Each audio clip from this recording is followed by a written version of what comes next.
belajar yakin kepada Allah ini nggak bisa sekaligus, bertahap. Bahkan bisa dibilang ini kayak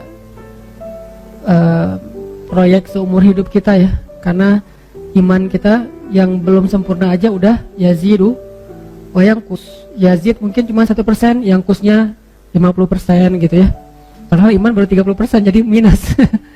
Giliran ada masalah kayak nyalah-nyalahin Allah, meragukan kebesaran Allah, mulai mempertanyakan ketentuan Allah, sehingga kita cas lagi seminggu sekali, ngecas. Mudah-mudahan charging iman di dalam tongkrongan kita ini jadi fast charging, jadi cepat naikin iman kita kepada Allah. Karena memang akad kita dengan Allah itu adanya di sini. Kalau di sininya belum beres, masih ada ragu, berarti kita nggak punya akad apa-apa dengan Allah. Dan kalau nggak punya akad apa-apa dengan Allah, kita nggak bisa minta apapun kepada Allah. Nah, kita juga nggak percaya sama Allah terus mau minta apa.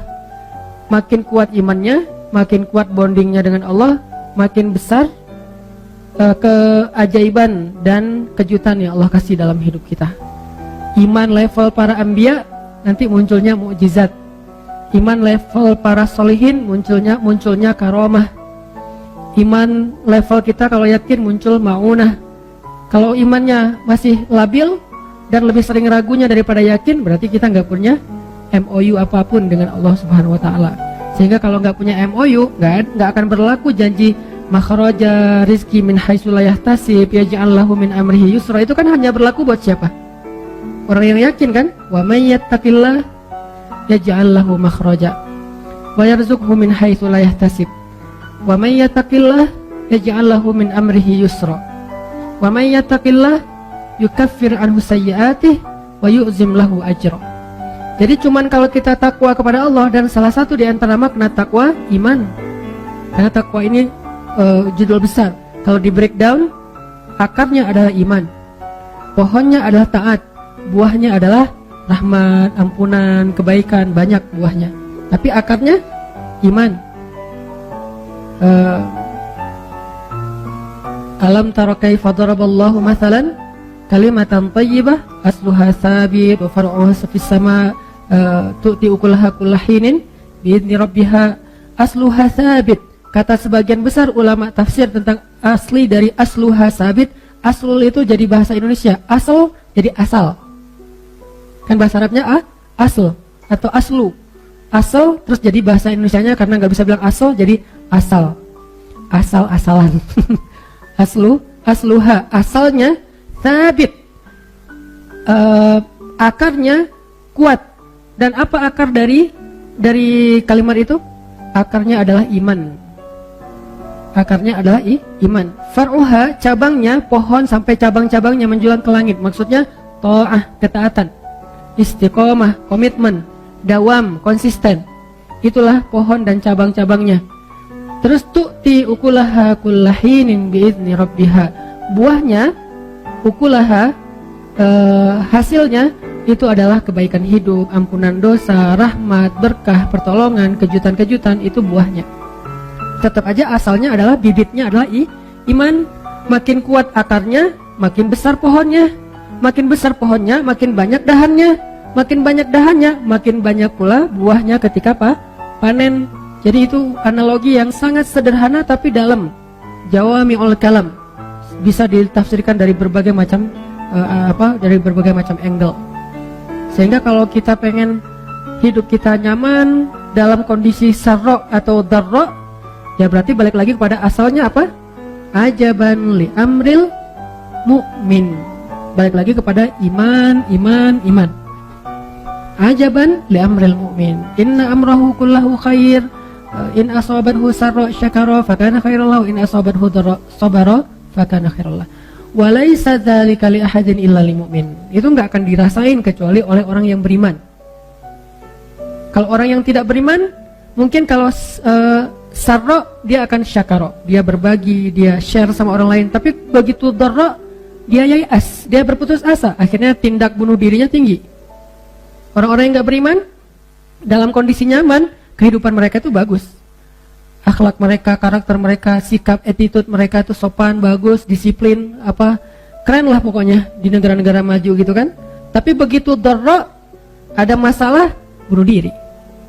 Bete dikit, bunuh diri. Gak enak badan, males banget hari ini, bunuh diri. Bunuh diri. Jadi terlalu rapuh gitu. Kenapa terlalu rapuh? Karena kata Nabi, walaisa dzalika li ahadin illa lil mu'min. Karena dia nggak beriman, sehingga nggak ada yang dipegang sama dia ketika dia mau jatuh. Jatuh aja. Makin tinggi dia mendaki, pas jatuh ya makin parah nasibnya. Karena kenapa? Karena ketika dia jatuh, dia kehilangan banyak hal karena dia ngedakinya udah tinggi. Misalnya karirnya bagus, tiba-tiba ada masalah, akhirnya dia stres banget, bunuh diri, loncat dari gedung, tabrakin diri ke MRT misalnya, dan segala macam lah kasus-kasus bunuh diri yang tinggi di negara-negara itu. Kenapa? Walaisa dzalika li ahadin illa li mu'min. Kalau kita juga kayak gitu, walaupun kita ngakunya orang mukmin, wa ma hum bimu'minin fi qulubihim marad, ada masalah di hati mereka. Masalah apa? Raib, keraguan. Masalah apa? Syak, nggak yakin sama Allah Subhanahu wa taala. Atau masalah apa? Adzannina billahi dhanna saw, berburuk sangka kepada Allah Subhanahu wa taala. Nauzubillah min dzalik. Sehingga kita cas lagi iman. Dan dengan analogi-analogi yang tadi saya sebutin. Di antara analoginya misalnya, kalau kita datang ke sebuah smart city, kita merasa nyaman. Satu, gak khawatir kesasar. Kenapa kalau di smart planet kita gak merasa nyaman? Bukankah bumi ini smart planet dibandingkan dengan planet-planet yang lain? Kenapa? Karena Allah sudah membuat sistem di bumi ini udah paling smart, udah ketimbang dengan planet yang lain. Kalau misalnya kita diberikan kesempatan tinggal di planet yang lain, kita bakalan lebih effortnya tuh habis-habisan, mungkin gak akan survive. Kenapa? Karena bukan smart planet. Bumi ini smart planet satu-satunya mungkin di jagat raya yang luar biasa besarnya ini.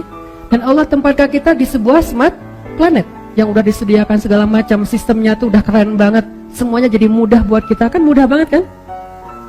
Berjalanlah kalian di muka bumi, carilah karunia Allah dan segala macam, Allah mudahkan untuk kalian. Tidak ada satupun hewan melata yang jalan pakai perut kecuali Allahi rizquha, Allah yang menjamin rezekinya. Berarti kan sistem kehidupan di planet kita itu udah paling smart. Kalau di smart city aja yang dibikin sistemnya oleh manusia kita tenang.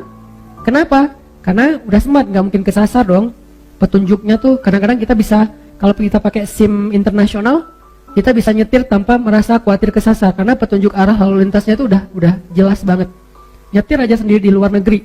Yang penting SIM-nya SIM internasional, misalnya di beberapa negara yang masih menggunakan SIM internasional. Jalan, kenapa kok nggak khawatir kesasar? Pertama, udah ada smartphone. Kedua, tinggalnya di smart city. Ketiga, orang yang ada di sana semuanya smart citizen. Yang kalau kita nanya, mereka ngejelasin dengan baik, dengan senyum, dengan ramah, humble. Smartphone, smart city, smart citizen. Smart car lagi kadang. Di situ udah ada. Nggak usah pakai smartphone, kalau habis baterai udah ada di situ juga Google Map-nya. Dan mobilnya juga udah disetting, gak boleh lebih dari 80 km per jam. Kalau kecepatan, dia pasti akan stabil sendiri. Udah smart semuanya kan, nyaman ya. Jalan kemana-mana, makan, segala macam, udah ada petunjuknya. Allah menempatkan kita di smart planet dengan bahasa apa? Alam yajidka yatiman fa'awah, wa wajadaka dhallan fahada, wa wajadaka ailan fa'aghna. Bukankah Allah mendapatimu dalam keadaan sendiri? Sendiri ini jangan selalu diterjemahin itu ya. Sendiri di sini artinya nggak punya teman atau mungkin nggak punya kenalan. Alam yajidka yatiman, sendiri banget. Fa'awah, Allah datangkan keluarga. Dan keluarga di sini bukan cuma status, tapi dengan ikatan kasih sayangnya. Tiba-tiba ada seseorang yang paling mencintai kita lebih daripada dirinya. Siapa? Ibu. Allah utus ibu untuk kita. Allah utus ayah untuk kita. Allah utus keluarga untuk kita. Allah utus pasangan untuk kita. Bertahap. Pertama ibu dulu, kemudian ayah, kemudian sahabat. Sahabat dari geng SD atau TK, SD, SMP, SMA. Kan itu geng kita banget tuh, yang sama kita tuh udah akrab banget, baik banget, setia banget. Kadang-kadang ribut sedikit tapi kesetiaannya luar biasa. Kadang-kadang mereka berkorban untuk kita. Fa'awah. Dan nanti lebih keren lagi dikasih pasangan halal. Fa'awah. Bukankah Allah yang mendatangkan mereka satu persatu? Bahkan kadang-kadang cara-cara Allah mendatangkan itu ajaib banget. Cerita-cerita orang yang ketemu dengan jodohnya, dengan pasangan halalnya kan luar biasa ya. Fa'awah. Lalu didatangkan anak. Sehingga apa? Ketika kita tua, anak kita yang akan merawat kita. Ketika kita masih kecil, ibu kita yang merawat kita. Jadi tetap aja ada fa'awa di awal, fa'awa di tengah, fa'awa di akhir, terus saja kayak gitu. Jadi kalau kita benar-benar berakad dengan Allah kayak gitu teman-teman, kayak fairnya kita berakad dengan manusia, apa sih masalah hidup kita? Baru berlaku aja li amril mu'min. Orang mukmin itu seru hidupnya tuh, santai, woles, gak ada masalah. Ada masalah? Ya Allah, ada masalah nih. Gimana dong ya Allah, bantuin dong, langsung ditolong sama Allah. Tapi kita ngomong ke Allah tuh dengan ragu sih masalahnya. Ibarat kartu ATM, udah banyak baret-baretnya, jadi kita gesek, Pak ini nggak berlaku, oh ya udah ganti lagi yang lain, ganti lagi sampai satu kotak kartu nggak ada yang berlaku. Soalnya bukan kartu ATM yang kita kasih, kartu Game Master, nggak akan keluar duit. Jadi iman kita tuh masih belum ATM, belum ada saldonya. Kartu sih, tapi bukan saldo isinya, cuman untuk bisa main doang. Jadi coba kita bangun istafti qalbak, tanya ke hati kita masing-masing. Dan itu yang dikuatin.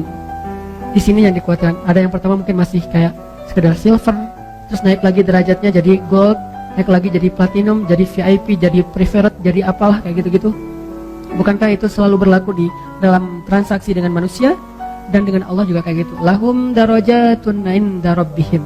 Mereka tuh punya level di sisi Allah. Siapa? Mukmin di Al-Anfal. Lahum darajatun, mereka punya level. Ada yang levelnya cuma silver, tabungannya sekian, bisa ditarik dalam sehari cuma sekian. Ada yang levelnya mungkin di bawah silver, simpedes misalnya, narik nggak bisa di ATM, harus ke bank gitu, ngantri dulu.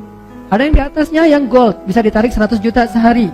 Ada yang di atasnya yang mungkin platinum, bisa ditarik sekian ratus juta sehari. Ada yang levelnya udah preferred atau VIP banget, yang kalau kita datang ke bank itu dia nggak perlu ngantri, langsung masuk ke atas, ketemu dengan customer service-nya, disediain makanan, minuman, kita ngobrol seperti teman, terus dimudahin semua urusan kita. Lahum darajatun, mereka bertingkat-tingkat di sisi Allah, berlevel-level. Dan level itu ditentukannya di sini. Bukan berapa, tapi apa yang kita rasain dalam hati kita. Dan kita bisa mengukur diri kita sendiri deh, dari hal-hal kecil dulu. Tenang gak kalau ada masalah? Udah serahin aja sama Allah, serahin aja sama Allah. Segitu. Dan dimulai dari hal-hal kecil, bismillah ketika kita jalan.